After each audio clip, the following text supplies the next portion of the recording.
أعوذ بالله من الشيطان الرجيم بسم الله الرحمن الرحيم ولقد أرسلنا إلى من قبلك فأخذناهم بالبأساء والضراء لعلهم يتضرعون فلولا إذ جاءهم بأسنا تضرعوا ولكن قست قلوبهم وزين لهم الشيطان ما كانوا يعملون فلما نسوا ما ذكروا به فتحنا عليهم أبواب كل شيء حتى إذا فرحوا بما أوتوا أخذناهم بغتة فإذا هم مبلسون فقطع دابر القوم الذين ظلموا والحمد لله رب العالمين قل أرأيتم إن أخذ الله سمعكم وأبصاركم وختم على قلوبكم من إله غير الله يأتيكم به انظر كيف نصرف الآيات ثم هم يصدفون قل أرأيتكم إن أتاكم عذاب الله بغتة أو جهرة هل يهلك إلا القوم الظالمون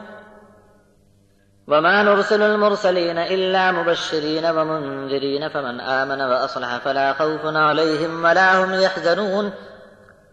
والذين كذبوا بآياتنا يمسهم العذاب بما كانوا يفسقون قل لا أقول لكم عندي خزائن الله ولا أعلم الغيب ولا أقول لكم إني ملك إن أتبع إلا ما يوحى إلي قل هل يستوي الأعمى والبصير أفلا تتفكرون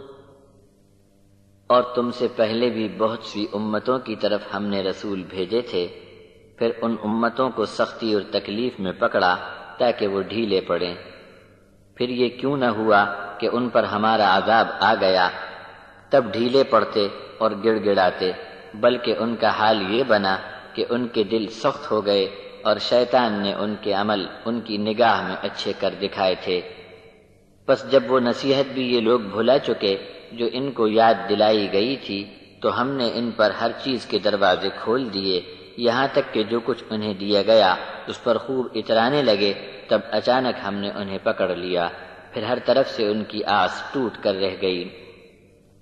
پھر ظالم قوم کی جڑ کاٹ دی گئی، اور تعریف تو صرف اللہ رب العالمین کے لیے ہے۔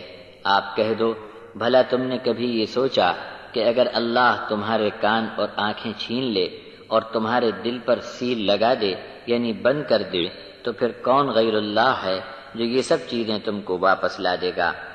دیکھو ہم نے کیسی صاف نشانیاں کھول کر بیان کر دیں، اور ذرا ان کو بھی دیکھو کہ کیسے پھرے ہوئے ہیں۔ کہہ دو کہ دیکھا نہیں تم نے، اگر اللہ کا عذاب اچانک یا کھلم کھلا تم پر آ پڑے تو ظالم قوم کے سوا اور کون ہلاک ہوگا؟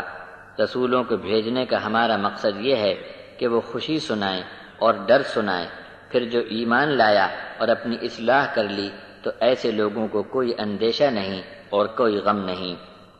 اور جن لوگوں نے جھٹلایا ہماری آیات کو، ان کی اس بدی کے سبب عذاب انہیں گھیر لے گا۔ اے نبی تم فرما دو کہ میں نے تم سے کبھی یہ نہیں کہا کہ اللہ کے خزانے میرے پاس ہیں، اور میں نے یہ بھی نہیں کہا کہ میں غیب کا علم رکھتا ہوں،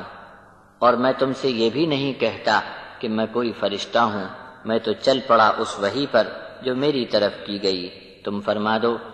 کیا اندھا اور آنکھ والا دونوں برابر ہو سکتے ہیں؟ کیا پھر بھی تم سوچتے نہیں